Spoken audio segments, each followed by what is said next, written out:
University భూములు కబ్జా కాకుండా చూడాల్సిన బాధ్యత ప్రతిపక్షాల పైన ఉన్నది అని చెప్పి మరొకసారి గుర్తు చేస్తా ఉన్నాం. ఇన్ని ఉన్నాయి కదా, కానీ రేవంత్ రెడ్డి గారు చెప్పిన గుంటనక్కలు మాత్రం గూగుల్ చూపించట్లే. మరి రేవంత్ రెడ్డి గారు అసెంబ్లీ సాక్షిగా గుంటనక్కలు ఉన్నాయన్నారు. మరి ఎక్కడ కూడా గూగుల్లో గుంటనక్కలు ఉన్నాయని చెప్తలేవు.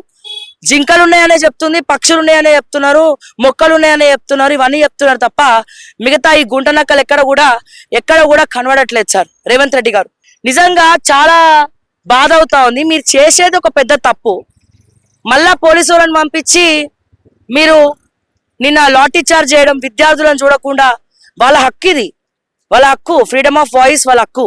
మీరు ఎంతైనా మీరు లాఠీ దెబ్బలు తిని 83 క్రిమినల్ కేసులు మీ మీద పెట్టుకొని మీకు అలవాటు పడిపోయింది.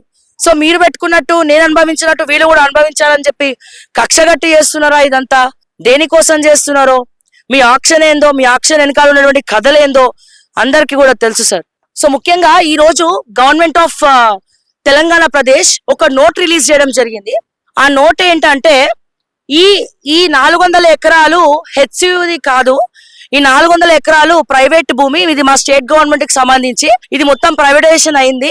సో దీనికోసం మేము కొన్ని సంవత్సరాలుగా కోర్టులో కొట్లాడితే కేసు గెలుచుకున్నామని చెప్పి అబద్ధపు ప్రచారాలు చేస్తున్నారు. ఒకవేళ అదే గనక వాస్తవం అయితే ఈ భూమిని ఇచ్చింది అంటే ప్రైవేటైజేషన్ హెచ్సియుకి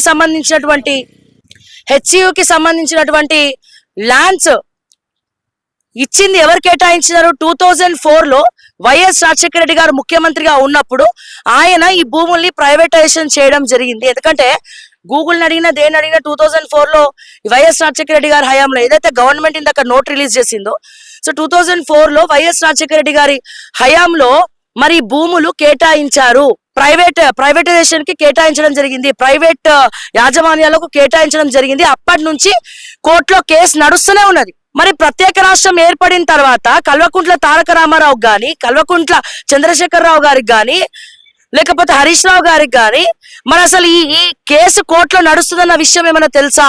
మరి బీఆర్ఎస్ హయాంలో గాని, టిఆర్ఎస్ హయాంలో గాని ఈ ల్యాండ్ కేసు అనేది కోర్టులో ఒకటి ఉంది, నడుస్తుంది అని వాళ్ళకి ఏమైనా ఐడియా ఉందా? ఒకవేళ వాళ్ళకి ఐడియా ఉంది, కావాలనే సైలెంట్ అయితే ఇది వాళ్ళ తప్పు కిందికి కూడా వస్తది.